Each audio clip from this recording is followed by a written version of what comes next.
એ વર્ષ છે લગભગ 1997-98ની આસપાસનું. હું એક નાટક જોવા ગયો હતો. નાટકનું નામ હતું રમત શૂન ચોકડીની. શૈલેષ દવેનું એ નાટક હતું. બહુ જ મોટા દિગ્દર્શક એક્ટર શૈલેષ દવે, રાઇટર શૈલેષ દવેનું એ નાટક હતું. અને એમાં એક ઇન્સ્પેક્ટરનો રોલ એક વ્યક્તિ કરી રહ્યા હતા. મસ્ત આમ બ્રાઉન કલરનો આખો બેલ્ટ પહેર્યો હતો અને ગન લટકાયેલી હતી. અને શું અદાકારી હતી એ ઇન્સ્પેક્ટરની! અને જબરજસ્ત એમનો અવાજ, અને સંમોહિત કરી દીધા હતા એમણે આખા ઓડિયન્સને. એ એક્ટરનું નામ હતું હિતેન મહેતા. અને થોડા સમય પછી ગુજરાતી ફિલ્મ ઇન્ડસ્ટ્રીમાં એ હિતેન કુમારના નામે ઓળખાવાના હતા. દોસ્તો, આજે આપણે વાત કરીશું આ એપિસોડમાં હિતેન કુમાર.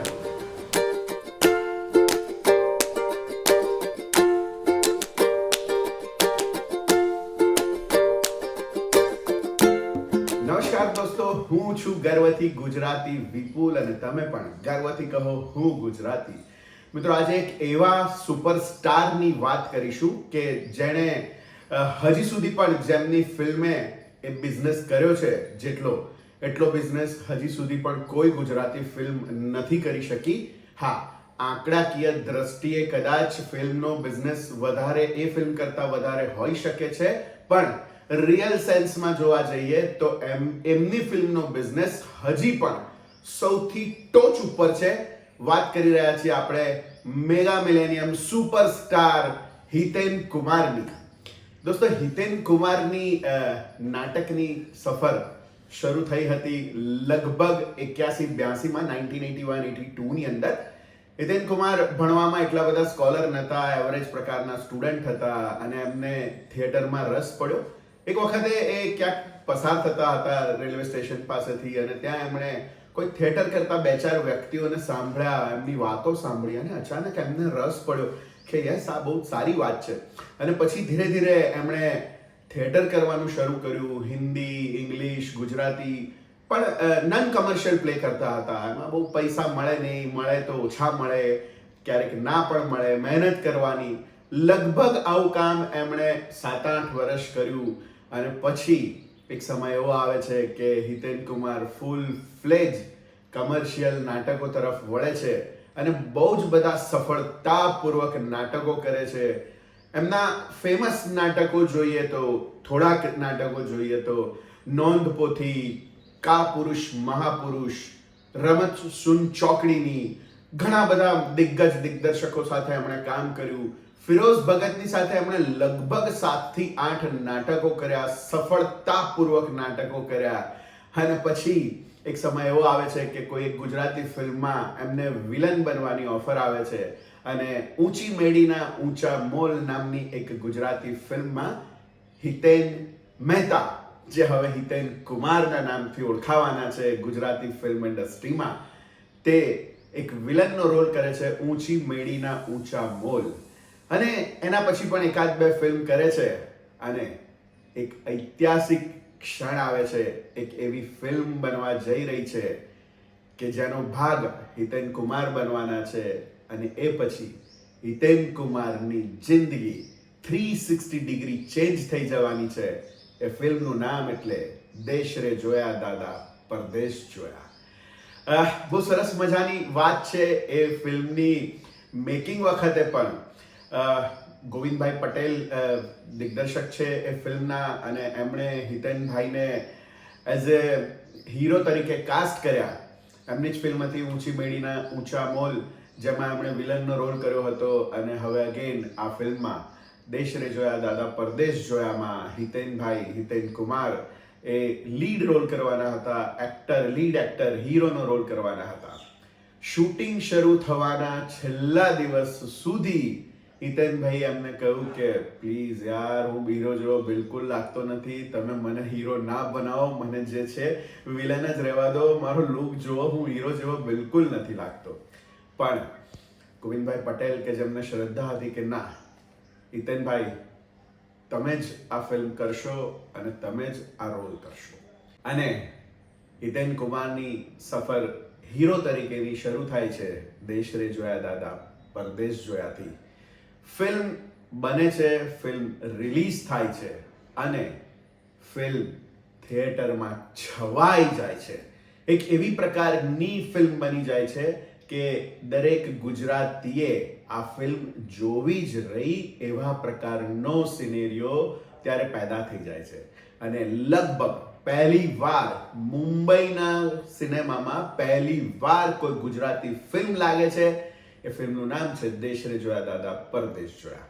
અને એ ફિલ્મથી હિતેન કુમાર રિયલ સેન્સમાં સુપરસ્ટાર બની જાય છે. ગુજરાતી ફિલ્મ ઇન્ડસ્ટ્રીના રિયલ સુપરસ્ટારનું પદ એમને મળે છે હવે.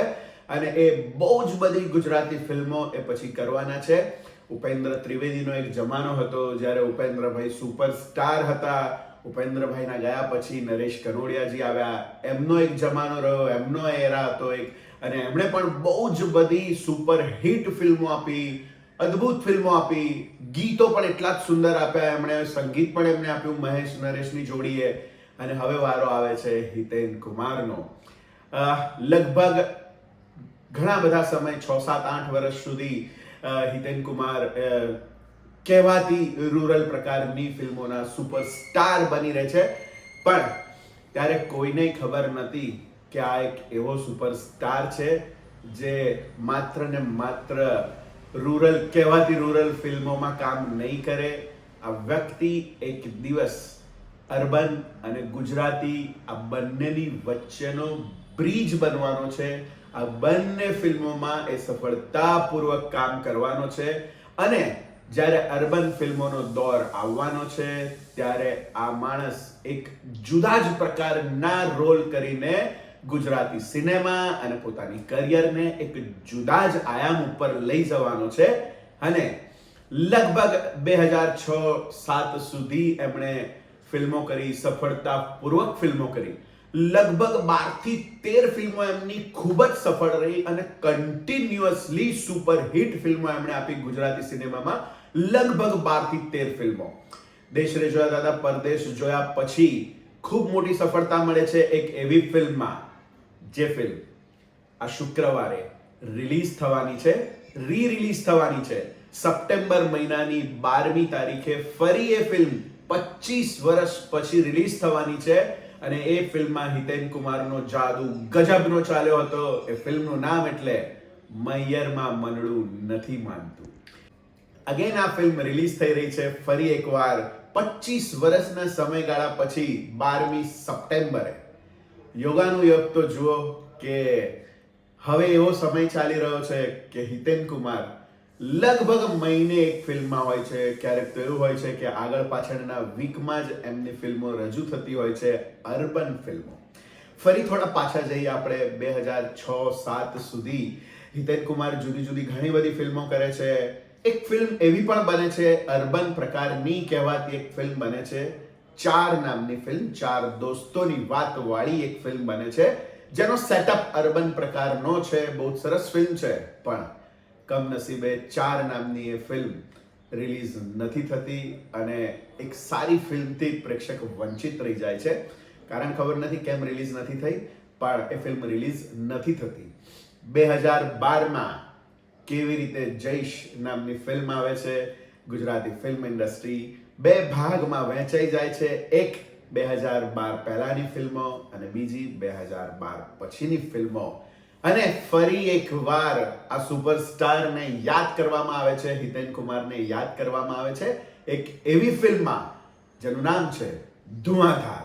લગભગ થોડાક વર્ષો એટલે કે લગભગ 2010 થી લઈને 2015 સુધી હિતેન કુમાર ગુજરાતી ફિલ્મોથી હવે દૂર છે. એમણે એક બ્રેક લીધો છે, લાંબો બ્રેક લીધો છે. અને એ અરસામાં હિતેન કુમાર જે જૂના થિયેટરના હિતેન મહેતા હતા, એ એક નાટક કરે છે. સંજય ગોરડિયા પ્રોડક્શનનું વિપુલ મહેતાએ ડિરેક્ટ કરેલું એક નાટક કરે છે, પપ્પા મારા પ્રાઇમ મિનિસ્ટર. અને 8 મહિનાની અંદર 184 શો કરે છે, સફળતાપૂર્વક શો કરે છે. ગજબ એ નાટક ચાલે છે. સુંદર મજાનું એ નાટક બન્યું છે, પપ્પા મારા પ્રાઇમ મિનિસ્ટર. અને પછી એક ફિલ્મ આવે છે જેમાં હિતેનભાઈ મલ્હારની સાથે રોલમાં છે, ઇન્સ્પેક્ટરના રોલમાં છે. એ ફિલ્મનું નામ એટલે ધુઆંધાર.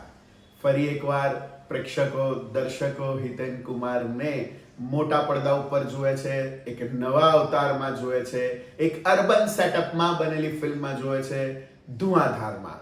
અને ફરી એકવાર હિતેન કુમારનો જાદુ ચાલે છે અને ધીરે ધીરે હિતેન કુમારના ભાગે ગજબ પ્રકારના જુદા જુદા રોલ આવવા લાગે છે.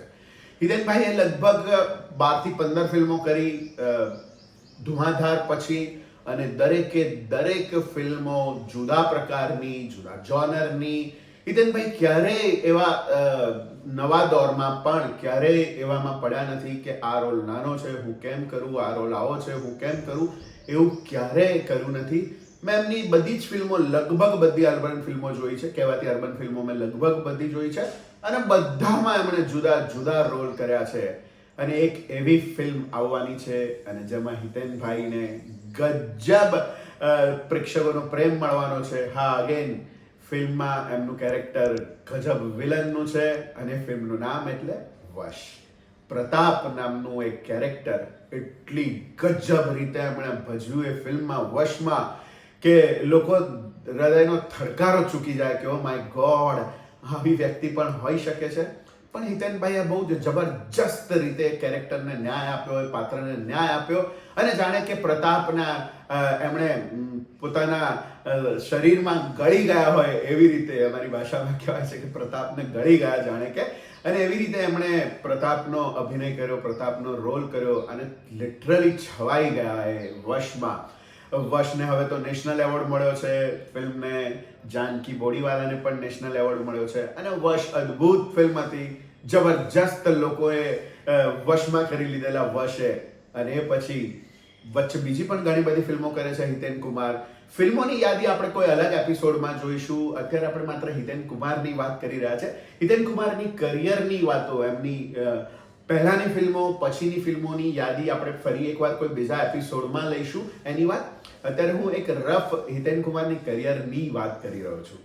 તો વશ લેવલ 2 આવે છે અને વશ લેવલ 2 હમણાં જ હજી રિલીઝ થઈ છે 2 અઠવાડિયા પહેલા. અને ફરી એકવાર હિતેન કુમાર ગજબ એમના એક્ટિંગથી ગજબનો જાદુ કરવાના છે સિનેમાના પડદા ઉપર. અને ફરી એકવાર એ જ વશ પ્રકારનો જાદુ ફરી છવાય છે હિતેન કુમારના અભિનયના વશ લેવલ 2માં. વશમાં એમણે લોકોને વશ કર્યા હતા અને હવે અભિનયનો પણ વશ લેવલ 2માં એ લોકોને વશ કરી લે છે. અને બહુ જ જબરજસ્ત પરફોર્મન્સથી વશ લેવલ 2 દર્શકોને ખૂબ જ એન્ગેજ રાખે છે આખી ફિલ્મ દરમિયાન. વશ લેવલ 2 એ સર્ટિફિકેટ વાળી ફિલ્મ છે અને એ આખું જુદું જોનર છે સાયકો થ્રિલરનું. એટલે ઘણા બધા લોકોને કદાચ વશ લેવલ 2 ના પણ ગમી શકે, કારણ કે વશ લેવલ 2 એ એવી ફિલ્મ છે કે જે બધાને ના જ ગમી શકે કદાચ, કારણ કે એક જુદું જોનર છે. એક સોશિયલ કોમેડી એવા પ્રકારનું જોનર હોઈ શકે છે કે જે બધાને ગમી શકે, કોમેડી પણ એવા પ્રકારનું કદાચ જોનર હોઈ શકે છે કે જે બધાને ગમી શકે, પણ સાયકો થ્રિલર એ કદાચ બધાને ના ગમી શકે. પણ જેટલા પણ લોકોને એ ફિલ્મ ગમી છે એ લોકોએ બે મોડ વખાણ કર્યા છે હિતેન કુમારના અભિનયના, અને એ ફિલ્મમાં હિતુ કનોડિયાના અભિનયના પણ એટલા જ વખાણ થયા છે. તો હિતેનભાઈએ એમની જર્નીની શરૂઆત કરી થિયેટરથી. બહુ જ સરસ રીતે એમણે રૂરલ પ્રકારની ફિલ્મો પણ કરી અને એમાં પણ એમણે સુપરહિટ ફિલ્મો આપી અને પોતાનું એક નામ, એક જગા બનાવી લીધી. હિતેન કુમારનો હંમેશા એ ફરિયાદ રહી છે એમની કે જેવી રીતે ઉપેન્દ્રભાઈને માઇલેજ મળ્યું, એમના લોકો એમને સુપરસ્ટાર તરીકે ઓળખે છે, નરેશ કનોડિયાને પણ લોકો સુપરસ્ટાર તરીકે ઓળખે છે, પણ એમનો જે એરા હતો લગભગ 10 વર્ષનો, જે 10-12 વર્ષનો જે એરા હતો એની કોઈએ ડોક્યુમેન્ટેશન નથી કર્યું અને એમને જાણે કે વચ્ચેથી ગાયબ જ કરી દેવામાં આવ્યા છે. અને હું એ વાત સાથે બિલકુલ સહમત છું, અને સહમત એટલે છું કે જ્યારે હું આ એપિસોડ બનાવવા જઈ રહ્યો હતો ત્યારે મને હિતેન કુમાર માટે કંઈક તો વસ્તુ જોઈતી હતી કે હું જેને ગૂગલ ઉપર સર્ચ કરી શકું અને જેમાંથી મને માહિતી મળે હિતેન કુમાર વિશે. પણ બહુ જ ઓછી માહિતી ઉપલબ્ધ છે. હિતેનભાઈ, તમારી વાત બિલકુલ સાચી છે, બહુ ઓછી માહિતી ઉપલબ્ધ છે. અને એટલે જ મને થયું કે એમના નાટકોની પણ વાત થવી જોઈએ. આપણે એમના નાટકોની પણ વાત કરીશું, ક્યારેક શક્ય હશે તો હિતેનભાઈ સાથે બેસીને પોડકાસ્ટ કરીશું ને એમાં અથવા તો એમની પાસેથી સાંભળીને મને એમના નાટકોની પણ એક આખો એપિસોડ કરવો છે. ઘણા બધા નાટકો, 10 વર્ષ, લગભગ 1988 થી લઈને 1997 સુધી એમણે ગુજરાતી નાટકો કર્યા છે. તો 10 વર્ષમાં એમણે કેટલા બધા નાટકો કર્યા હશે. મેં જોયેલા છે, મેં કહ્યું એમ રમત સૂન ચોકડીની શૈલેષ દવેનું નાટક, ઇન્સ્પેક્ટરના રોલમાં હિતેન કુમાર, મેં એ નાટક જોયેલું છે. એટલે એમણે ઘણા બધા નાટકો પણ કર્યા છે. ફિલ્મો તો ઓફકોર્સ આપણે એમની જોઈએ જ છે, હજી પણ જોઈએ છે. તો એમના નાટકોની વાતો પણ આપણે કરીશું ક્યારેક જુદા એપિસોડમાં. એમની ફિલ્મોની, ગુજરાતી ફિલ્મોની પણ વાતો કરીશું, કઈ ફિલ્મો એમણે કરી છે એ પણ. અને એમણે હિન્દી ફિલ્મો પણ કરી, એમણે હિન્દી થિયેટર પણ કર્યું, લગભગ ટેલિવિઝન કર્યું. ટેલિવિઝનમાં પણ એમણે બહુ જ સફળતાપૂર્વક સિરિયલ આપી. મને હજી પણ યાદ છે કે એક સિરિયલ અનુરાધા સમથિંગ નામ હતું, અને એ સિરિયલ બહુ સરસ હતી. હજી હમણાં 2-3 વર્ષ પહેલા પણ એક સિરિયલ એમની સફળતાપૂર્વક ચાલી રહી હતી, નામ એનું ભૂલી ગયો છું, પણ સફળતાપૂર્વક સરસ ફિલ્મ એમની એ સિરિયલ પણ ચાલી રહી હતી. તો હિતેન કુમાર એક એવું નામ છે જેણે થિયેટરમાં પણ પોતાનું નામ ઉજાગર કર્યું છે, સિરિયલમાં પણ, ટેલિવિઝન ક્ષેત્રે પણ એમણે બહુ જ કામ કર્યું છે. અને ફિલ્મમાં તો એમણે એક એવી વ્યક્તિ છે કે જેણે અર્બન અને રૂરલ આ બંનેની વચ્ચે બ્રિજ બનવાનું કામ કર્યું છે. અને હિતેન કુમાર હંમેશા એવું કહે છે કે શું અર્બન અને શું રૂરલ, ભાઈ ફિલ્મ એ ફિલ્મ છે, અને મને બહુ જ આનંદ છે કે હું આ બંનેની વચ્ચે બ્રિજ બની શક્યો છું. અને ખરેખર બહુ જ સાચી વાત છે. હિતેન કુમાર કોઈ પણ રોલમાં ફિટ બેસી જાય છે. કોઈ પણ રોલ કરે, ચાહે એ રામલાનો રોલ કરે તો પણ એટલી જ ઇન્ટેન્સિટીથી કરે અને પ્રેક્ષકો એમને સ્વીકારી લે, અને પ્રતાપનો રોલ કરે તો પણ એટલી જ ઇન્ટેન્સિટીથી કરે અને લોકો એમને સ્વીકારી જ લે. આવા ગજબના કલાકાર, મિલેનિયમ મેગા સુપરસ્ટાર એટલે હિતેન કુમાર એક નાનકડા 12-15-17 મિનિટના એપિસોડમાં હિતેન કુમારની વાતો ના થઈ શકે. આમ તો એમની જુદી વાતો, ઘણી બધી અલગ વાતો, થિયેટરની વાતો, ટેલિવિઝનની વાતો, ફિલ્મની વાતો, અર્બન ફિલ્મની વાતો, ગુજરાતી રૂરલ ફિલ્મની વાતો, ઘણી બધી વાતો હજી તો બાકી છે, જે આપણે ક્યારેક કરતા રહીશું ફરી પાછા. તો આ વાત હતી હિતેન કુમારની, હિતેન મહેતામાંથી બનેલા હિતેન કુમારની. દોસ્તો, તમને આ એપિસોડ કેવો લાગ્યો? અગર તમને આ એપિસોડ ગમ્યો હોય, આ વિડીયો તમને ગમ્યો હોય તો એને લાઈક કરો, શેર કરો. અને દોસ્તો, હજી સુધી પણ તમે મારી આ ચેનલને સબસ્ક્રાઇબ ના કરી હોય તો જલ્દીથી સબસ્ક્રાઇબ કરો. તમારા એવા દોસ્તોને પણ મારો આ વિડીયો શેર કરો જે લોકોને ગુજરાતી ફિલ્મ ઇન્ડસ્ટ્રીમાં રસ છે, ગુજરાતી ફિલ્મ નાટકોમાં રસ છે. દોસ્તો, મારી આ ચેનલ ઉપર હું જુદી વાત લઈને આવતો હોઉં છું. એક મારું લિસ્ટ આપેલું છે કે કયા વારે હું કઈ વાત કરવાનો છું. આજે આપણે વાત કરી હિતેન કુમારની. આશા રાખું છું કે તમને આ વિડીયો ખૂબ જ ગમ્યો હશે. તો મળીએ દોસ્તો નવા વિડીયોમાં નવી વાત સાથે. ત્યાં સુધી સ્વસ્થ રહો, મસ્ત રહો. આવજો.